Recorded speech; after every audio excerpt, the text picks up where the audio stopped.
네, 너희는 마음에 근심하지 말라. 하나님을 믿으니 또 나를 믿으라. 내 아버지 집에 거할 곳이 많도다. 그렇지 않으면 너에게 일렀으리라. 내가 너희를 위하여 거처를 예비하러 가노니 가서 너희를 위하여 거처를 예비하며 내가 다시 와서 너희를 내게로 영접하여 나 있는 곳에 너희를 있게 하리라.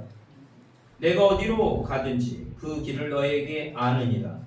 도마가 이르되 주여 주께서 어디로 가시는지 우리가 알지 못하거늘 그 길을 어찌 알겠사옵나이까. 예수께서 이르시되 내가 곧 길이요 진리요 생명이니 나로 말미암지 않고는 아버지께로 올 자가 없느니라. 너희가 나를 알았더라면 내 아버지도 알았으리로다. 이제부터 너희가 그를 알았고 또 왔느니라. 빌립이 이르되 주여 아버지를 우리에게 보여 주옵소서. 그리하면 좋겠나이다. 예수께서 이르시되 빌립아 내가 이렇게 오래 너희와 함께 있었을 때 내가 나를 알지 못하느냐. 나를 본 자는 아버지를 보았거늘 어찌하여 아버지를 보이라 하느냐.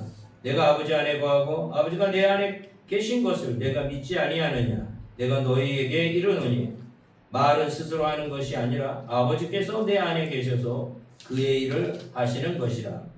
내가 아버지에 거하고 아버지가 내 안에 계심을 믿으라. 그렇지 못하거든 행하는 그 일로 말미암아 나를 믿으라. 내가 진실로 진실로 너에게 이르노니 나를 믿는 자는 내가 하는 일을 그도 할 것이요 또한 그보다 더 큰 일도 하리니 이는 내가 아버지께로 가심이라.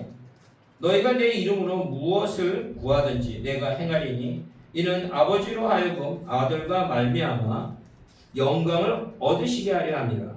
내 이름으로 무엇이든지 내게 구하면 내가 행하리라. 아멘. 그래서 오늘 그 본문의 말씀은 실은 1절만 본문을 할까 그렇지 않으면 14절까지 할까 이렇게 고민을 했습니다. 궁극적으로 1절하고 14절의 이야기를 결론을 낼 수 있습니다. 너희 마음에 근심하지 말라. 하나님을 믿으니 또 나를 믿어라. 창조주 하나님을 믿어라. 예수를 믿어라. 그리하면 14절에 내 이름으로 예수의 이름으로 무엇이든지 내게 구하면 내가 행하리라 이렇게 말씀하고 계십니다. 너희의 마음에 근심하지 말라고 이렇게 말씀하고 계십니다. 오늘 본문의 말씀의 제목은 마음에 근심하지 말라라는 말씀으로 오늘 우리 말씀의 은혜를 받기로 원합니다. 네. 이 말씀을 이렇게 접하면서 어떤 마음이 들었냐면 제 심령을 한번 나름대로 살펴봤습니다. 내 마음에 근심이 없는가? 하나님을 믿으니 또 나를 믿으라 했는데 진짜 근심이 없는가? 이런 부분에서 한번 우리가 살펴봐야 될 귀한 말씀이라고 여겨집니다. 우리는 하나님을 믿는다 하면서 예수님을 믿는다 하면서도 우리가 근심 속에 앞으로 일어날 근심에 대해서 묶여서 살아가는 게 우리 인생입니다. 그냥 이렇게 쉽게 얘기해서 우리는 예수를 믿으니까 궁극적으로 죽음을 이기셨고 천국이 보장되는 우리는 그런 하나님의 백성이다라는 이런 큰 틀 안에서 우리가 모든 것들을 능히 이기리라고 믿습니다. 한편으로는 제 주변에 연세가 많으신 분들이 이렇게 접하게 됐고 또한 그들이 믿지 않는 분들이 있어서는 이 앞으로의 인생의 그 짧은 여정에서 죽음이라는 피할 수 없는 죽음이라는 그 두려움과 공포로 살아가는 모습들을 봅니다. 우리의 인생에 있어서 가장 그 두려움은 바로 죽음이라는 문제인데 하나님께서는 예수님께서는 예수님을 통해서 구속의 사역을 통해서 죽음의 문제를 대속 사건을 통해서 그 문제를 해결하셨습니다. 그런데 이 본문 요한복음 14장 바로 앞에 왜 예수님께서 제자들에게 이런 말씀을 했냐면 너희 마음에 근심하지 말라. 그 제자들의 그 심령을 전능하신 예수님께서 꿰뚫어 보고 계셨다는 얘기입니다. 여기에 그 제자들이 근심할 수밖에 없었던 얘기는 3년 동안 그렇게 따라다녔던 스승이신 그 예수님이 곧 자신을 떠날 거라고 얘기를 하셨습니다. 그래서 저번에도 말씀드렸듯이 고아와 같이 내버려 두지 않는다 해서 성령을 우리에게 보내주신다 했는데 리더가 없이진 거예요. 3년이라는 그 과정 속에서 따라다녔는데 예수님께서 자신을 떠난다고 선포하신 겁니다. 그들은 온전하지 못한 아기와 같은 3년이란 동고동락을 하면서 살았음에도 불구하고 그들은 자립할 수가 없는 상태였습니다. 그러기에 예수님만을 믿었는데 오로지 예수님만을 믿었는데 예수님께서는 그 대속의 사건을 위해서 떠나갈 수밖에 없었는데 그 부분을 우리가 그 제자 2000년 전에 돌아가서 그 마음을 우리가 알아야 되는 겁니다. 그래서 여기 요한복음 그 13장에도 내가 아직 잠시 너와 함께 있지만 내가 가는 곳에 너희가 올 수 없다고 얘기합니다. 바로 그 13장에서. 그러니까 끝까지 따라가야 되는데 따라가지 못하는 이런 상황이 됐고 또한 그 어떤 문제가 나타나냐면 그 13장에 최후의 만찬 자리에서 가룟 유다가 배반한다는 것을 알려줍니다. 그래서 우리 이 식구들 중에서 배반자가 나온다는 것들을 하나님께서 예수님께서 선포를 하셨습니다. 그랬을 때 그들은 그 공동체가 무너지는 그런 두려움을 또 갖고 있었고 더더욱이나 결정적인 것은 예수님께서 베드로가 3번을 나를 부인할 거라고 선포하십니다. 바로 그 한번 잠깐 보시죠. 요한복음 13장 맨 마지막 절 14절 1절에 바로 앞이죠. 38절이죠. 13장 38절에 예수께서 대답하시되 내가 나를 위하여 내 목숨을 버리겠느냐? 내가 진실로 진실로 내게 이르노니 닭이 울기 전에 내가 3번 나를 부인하리라 이렇게 선포를 하십니다. 그러니까 그 12제자 중에서도 수석 제자가 예수님을 부인한다는 얘기를 들었었을 때 그 제자들의 그 두려움과 공포는 그 마음속에 근심하지 않을 수가 없던 상황이에요. 그러니까 예수 그리스도가 부활하셔서 끝까지 우리를 책임진다는 그런 그 육적인 3차원적인 생각을 가졌기에 이 제자들은 이 13장의 내용에서의 그 상태를 그대로 보여주는 겁니다. 그래서 예수님께서는 그의 마음을 아시고 걱정하지 말아라. 너희 마음에 근심하지 말아라. 이 이야기가 우리가 예수 그리스도를 따르면서 인생을 살아왔잖아요. 뒤늦게 하나님의 은혜로 선택을 받아서 우리가 주의 전에서 예배를 드리고 찬양을 하고 집회를 통해서 더더욱더 하나님의 살아역사심을 체험하기 위해서 이 집회에도 참여했고 이 집회 말고도 우리가 많은 인생의 여정 속에서 이렇게 찾아왔었을 때 우리가 진짜 하나님을 우리가 만난다면 우리가 집회에 있던 집회에 안 있던 항상 그 심령 속에 하나님의 평강이 임해야 된다는 거예요. 그리고 내가 봤을 때 현실적으로 내 힘으로 불가능하기에 하나님이 오셔서 하나님에게 기도를 간구함으로 인해서 내가 갖고 있는 모든 문제가 하나하나 다 해결되는 확신을 가져야 된다는 겁니다. 아멘. 부모는 연약한 자녀들에게 더 마음을 쓰게 됩니다. 그 자녀를 다 사랑하시지만 더 연약한 자녀에게 더 힘을 쓰고 더 그렇다는 이 사실을 마음에 생기고 전적으로 하나님에게 접붙임이 되어야 되는 거예요. 어떤 상황 속에서도 우리 포도나무가 포도가지와 연결이 된다는 거예요. 우리는 가지 아니에요. 이 가지가 하나님의 그 예수님의 포도 원줄기에 붙어 있지 않으면 이건 끊어지면 그냥 소시기로 그 불소시기로밖에 사용할 수 없는 그런 존재입니다. 그러기에 우리는 그냥 붙어만 있으면, 다르게 표현하면 예수님을 믿기만 하면 예수님이 나의 구주라고 그리스도이시고 메시아이시고 살아계신 하나님이라고 우리가 고백만 한다면 우리의 인생은 우리의 어떤 환난과 폭풍이 온다 할지라도 하나님이 주시는 열매를 맺을 수 있다는 겁니다. 그러기에 우리는 우리 마음속에 이 근심과 걱정의 이 문제를 우리는 해결해야 된다는 겁니다. 나의 갈 바를 모르고 나의 앞으로 인생의 여정도 모르고 모든 인생의 여정 속에 하나님이 함께 한다는 이 틀을 갖고 나가셔야 된다는 겁니다. 참 이게 쉬우면서도 어려운 문제인 겁니다. 주변 환경을 보면 이게 너무 두려운 거예요. 저희 그 둘째 딸이 옛날에 학교를 다녔을 때 선배들이 취직이 안 돼갖고 고민하는 얘기를 엄청 많이 들었더라고요.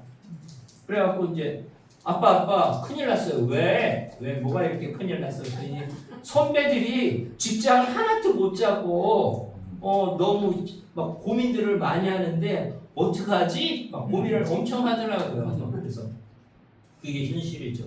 그게 부딪히는 문제고. 그래서 제가 이제 그런 얘기를 했습니다. 야, 이 세상에는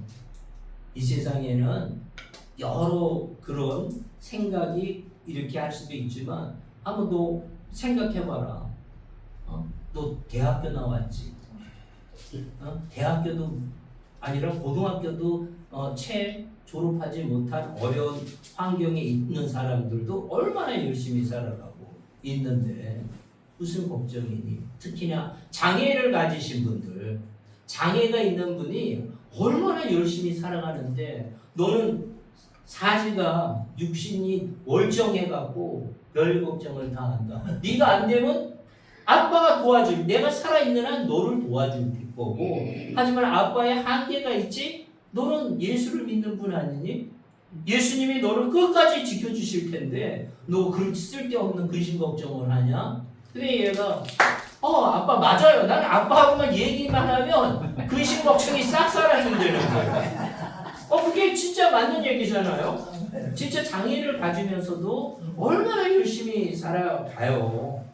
우리나라에서 대학을 나왔다는 얘기는 이건 특별하게 선택받은 사람이고 하나님의 자녀라는 건 이건 뭐 말할 수 없는 특혜고 한데 뭔 걱정을 하니? 그런 걱정하지 말고 열심히 신앙생활하면서 네가 기도하는 가운데 얻는 게 분명히 있을 거야. 그 근심이 들어왔을 때 거기에 계속 생각하면 글리 계속 빠져들어가니까 절대 그렇게 생각하지 마. 아빠가 있고 아버지 하나님이 계시는데 뭘 걱정하니? 그렇게 문제를 해결하시더라고요. 마찬가지입니다. 우리의 삶 속에 우리가 십자가를 바라보지 않고 예수님을 바라보지 않고 하나님을 바라보지 않고 하나님을 바라보는 방법은 이 성경의 말씀을 바라보는 겁니다. 이 말씀을 바라본다면 근심과 걱정이 싹 없어진다는 거예요. 그래서 아까 2절에서 13절은 어떤 얘기를 하냐면 나보다도 더 능한 사람이 될 거라고 얘기하고 계십니다. 12절에 보니까 내가 진실로 두 번이나 얘기하셨어요. 내가 진실로 너에게 이르노니 나를 믿는 자는 내가 하는 일을 그도 할 것이요 또한 그보다 큰 일도 하리니 이는 내가 아버지께 하시니라. 나는 너를 완전히 나보다 더 대단한 사람으로 성령의 임재함을 통해서 그 모든 문제를 해결할 수 있도록 하셨다는 얘기입니다. 이게 너무 중요한 겁니다. 하나님께서는 이 세상을 말씀으로 창조하셨기 때문에 말하는 것대로 되는 거예요. 내 자녀가 복을 받을지어다. 모든 병마가 떠나갈지어다. 하나님의 축복의 자녀다. 이렇게 선포하면 그대로 되는 거예요. 왜냐면 우리가 그런 유전자를 가졌기 때문에 그래요. 어렸을 때는 믿음의 가정에 살질 않아서 잘 몰랐지만 어렸을 때 다 기억하실 겁니다. 새마을 노래. 잘 살아보세, 잘 살아보세, 우리도 한번 잘 살아보세. 아니면 새벽서부터 그게 그냥 전국적으로. 그러니까 사람들이 그래, 잘 살아보세, 잘 살아보세, 우리도 한번 잘 살아보세. 이게 왜 가능한 거냐면 그게 우리의 하나님의 유전자를 갖고 있기 때문입니다. 하나님은 모든 것을 말씀으로 선포하셨기 때문에 그것대로 그대로 되는 거예요. 그래서 하나님께서는 우리에게 그런 지혜와 그런 권세와 능력을 주었기에 그게 가능하다는 거예요. 그러니까 이게 누가 보면 말도 안 된다는 얘기 아니에요? 그도 할 것이요 또한 그보다 큰 일도 하리라. 하나님의 예수님은 우리의 첫 열매 되셨어요. 부활의 첫 열매인데 우리는 그 다음에 열매들이에요. 더 큰 풍성한 열매들이 우리의 삶을 통해서 나타날 수 있다는 겁니다. 그래서 하나님께서는 예수님께서는 그런 본을 보이시기 위해서 온전한 사람으로 오셨고 온전한 신으로 오신 거예요. 그래서 우리의 본이 되셔서 그 모든 문제를 해결할 수 있게끔 그래서 이 문제가 해결이 된 겁니다. 그래서 그 제자들이 예수의 권세의 이름을 믿고 선포할 때마다 모든 병마가 떠나가고 모든 아픔과 슬픔이 다 떠나가고 했다는 것들을 이 성경에서 우리는 볼 수 있다는 겁니다.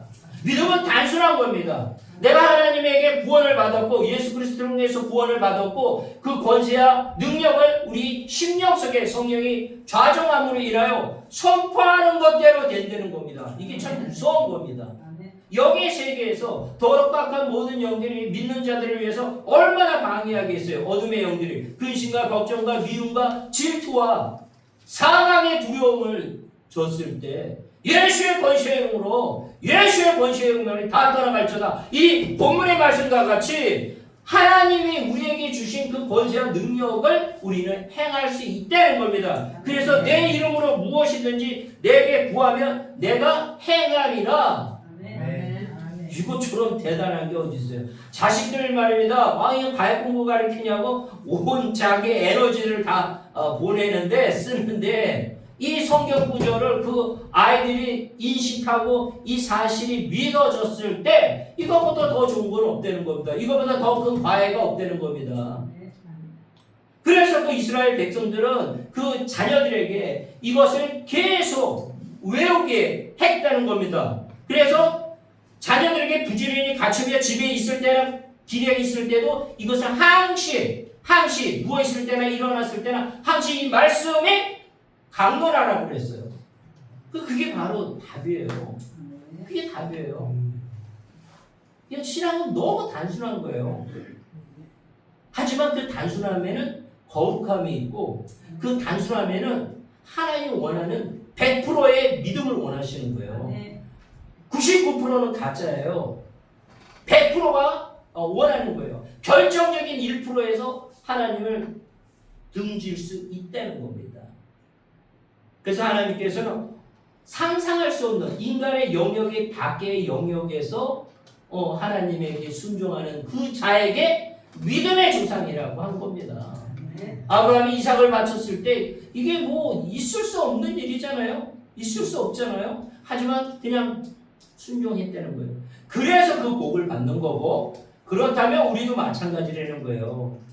우리의 마음속에서도 어떤 갈등이 있었을 때 의사결정을 못했을 때 하나님의 말씀을 기준으로 해서 우리가 의사결정을 한다면 아브라함과 같은 그 집안의 믿음의 조상이 되는 겁니다. 그런 것들은 우리가 그렇게 되기를 원하고 계시는 거예요. 그래서 하나님께서는 너희 마음에 근심하지 말라. 하나님을 믿으니 나를 또한 믿으라. 이렇게 얘기했습니다. 그래서 이제는 그래서 어떤 저번에 그게 가장 올바른 고백이겠죠. 저번에 지방의 회장님을 만났을 때 나는 빨리 천국 가고 싶다고. 진짜 이 세상이 아닌 하나님이 준비하신 그 천국에 그 사명을 다하고 빨리 하늘나라에 가고 싶다. 이런 얘기를 하시더라고요. 그게 감동이 되더라고요. 많은 사람들이 하나님이 주신 사명을 다 감당해야 되겠지만 우리 심령 깊은 곳에서는 하나님이 원하는 결국 하나님이 원하는 게 뭐냐면 교제교통하는 거예요. 우리가 자식이 있다 그러면 자식과 교제교통을 했을 때 그 사랑이 계속 넘치고 기쁨이 넘치듯이 우리가 이 예배 초소에 공예배든 이 예배 초소에 또 집에 있었을 때 이 말씀을 본다는 얘기는 하나님과 교제교통을 한다는 겁니다. 그래서 하나님께서는 창조하셨을 때 아담과 이브를 창조하셨잖아요. 하나님과의 관계, 또한 사람과의 사람 관계를 하나님은 원하셨기에 독초하는 것이 좋지 않게 생각하셔서 했듯이 우리의 삶도 마찬가지입니다. 우리의 삶이 관계가 회복이 돼야 돼요. 하나님과의 올바른 관계가 회복이 됐을 때 사람과의 관계도 회복이 된다는 겁니다. 우리는 하나님이 주시는 지혜를 통해서 그 악한 사탄의 그 유혹에 묶여있는 사람들을 우리는 당연히 영향력 있는 사람으로 그들을 전도하고 그들을 하나님의 백성으로 해야 되겠지만 내가 약하고 내가 그게 준비가 안 되면 내가 벌리 쓸려 들어가는 거예요. 우리가 물을 걷는다 한다면 그 물길을 치고 올라갈 수 있는 수용 실력이 안 된다면 빠져 죽는 거예요. 그러니까 우리의 관계가 얼마나 중요한지 모릅니다. 내가 온전하지 않으면 이 세상의 많은 것들의 그 관계 속에 내가 함몰되고 빠져 죽을 수밖에 없는 겁니다. 하지만 하나님의 영이 우리에게 들어와 있는 걸 확신을 하면서 인생을 살아간다면 그런 모든 죄악된 것, 공의가 아닌 것들은 다 우리가 감으로 인해서 회복되는 역사가 일어날 줄 믿습니다. 이 우리가 성경을 보면서 우리가 하나 또 깨달아야 될 것은 우리가 이제 그 오순절날 성령을 받고서 완전히 변하잖아요. 그런데 그 오순절날 그 성령을 받기 이전에 제자들은 참 연약했어요. 예수님이 부활하신 것까지도 맨 처음에 믿지 않았어요.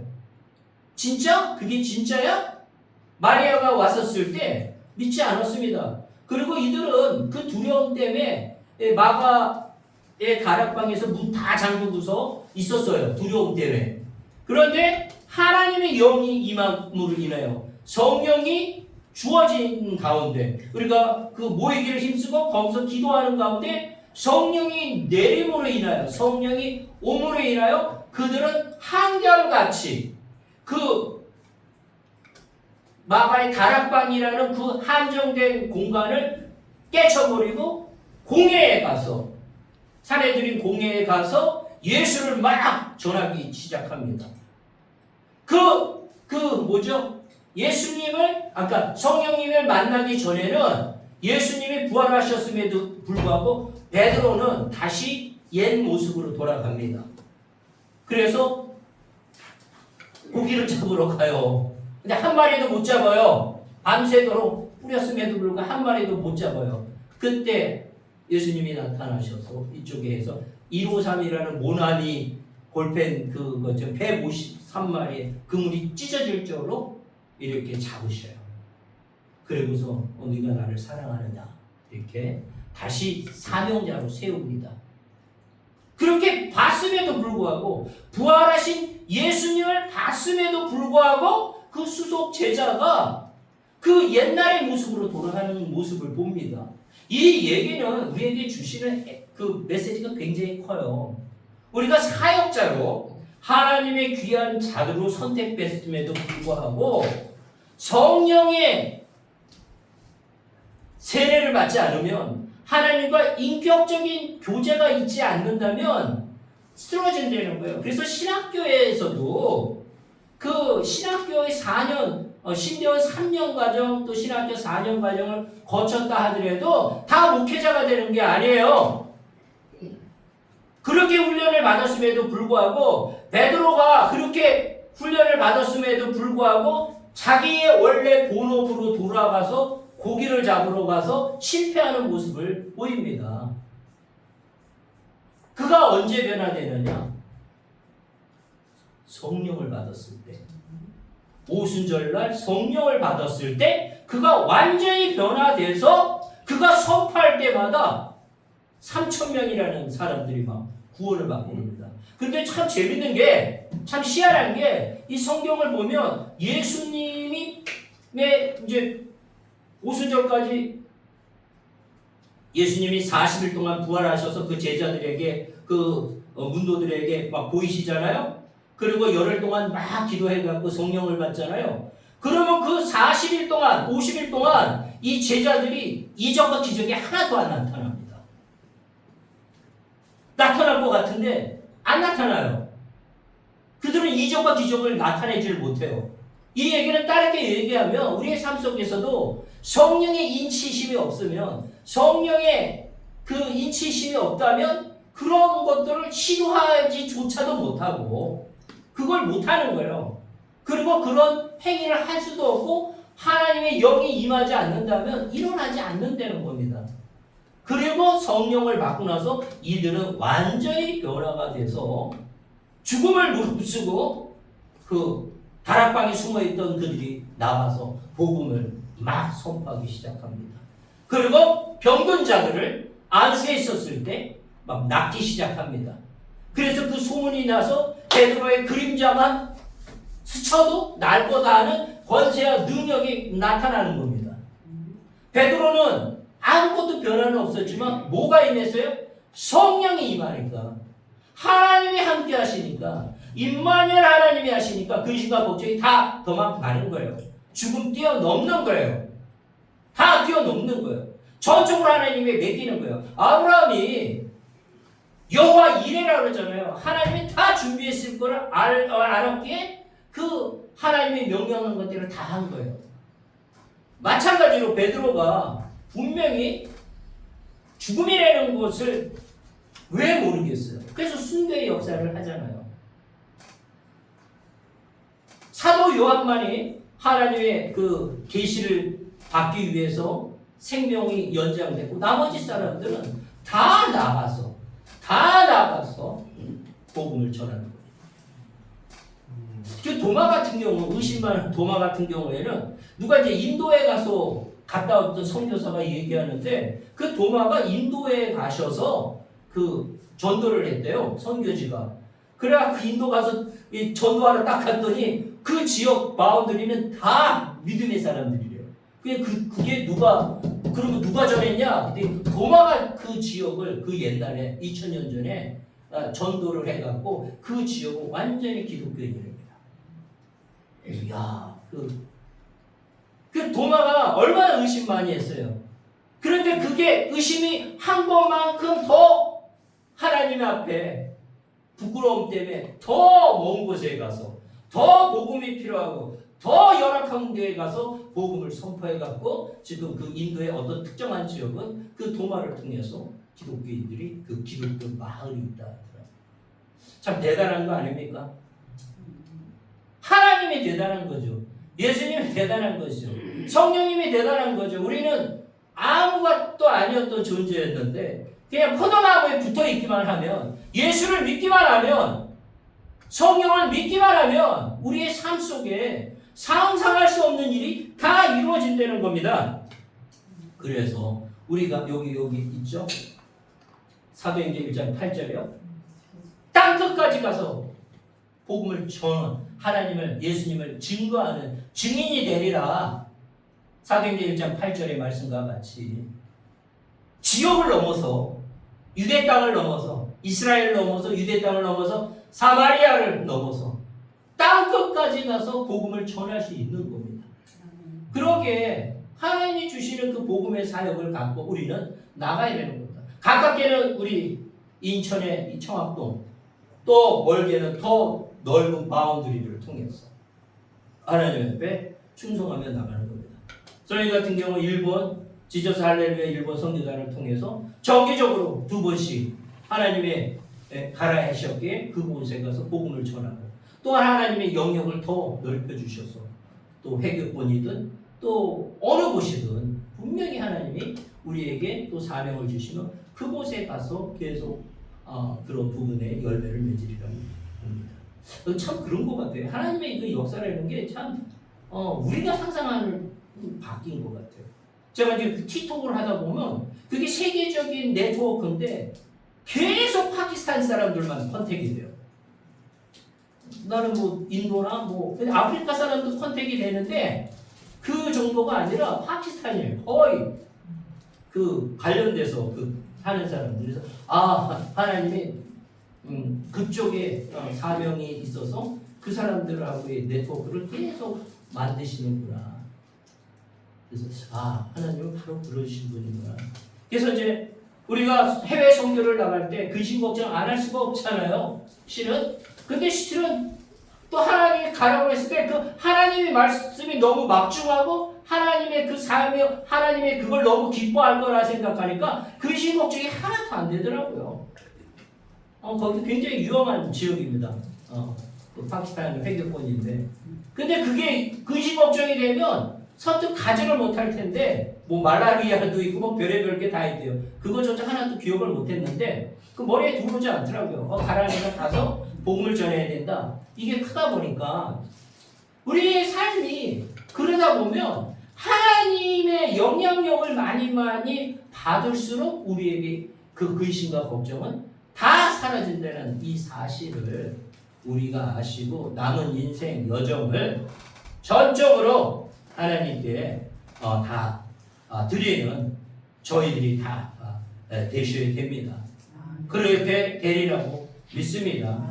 우리의 삶이 나중에 우리가 하나님 앞에 나아갔을 때 진짜 하나님이 우리를 제자 삼으셨고 또 자녀 삼으셨는데 그 역할에 대한 것들을 세상에 살면서 그거를 다 이뤘느냐. 그러니까 그런 부분들 제 삶 속에서는 신앙적인 차원을 떠나서 그 자녀가 막 그 미래에 대해서 불안해했을 때 저렇게 안 해도 되는데 이런 생각들을 갖잖아요. 믿는 가정이나 믿지 않는 가정이나 그 사람의 성향에 따라 미래에 대해서 굉장히 불안해하고 현실을 내가 저걸 할 수 있을까? 이런 불안된 요소들을 갖고 있는 게 현실인데 부모가 건강하게 영육간에 건강하게 성장해서 씩씩하게 자립할 수 있기를 원하잖아요.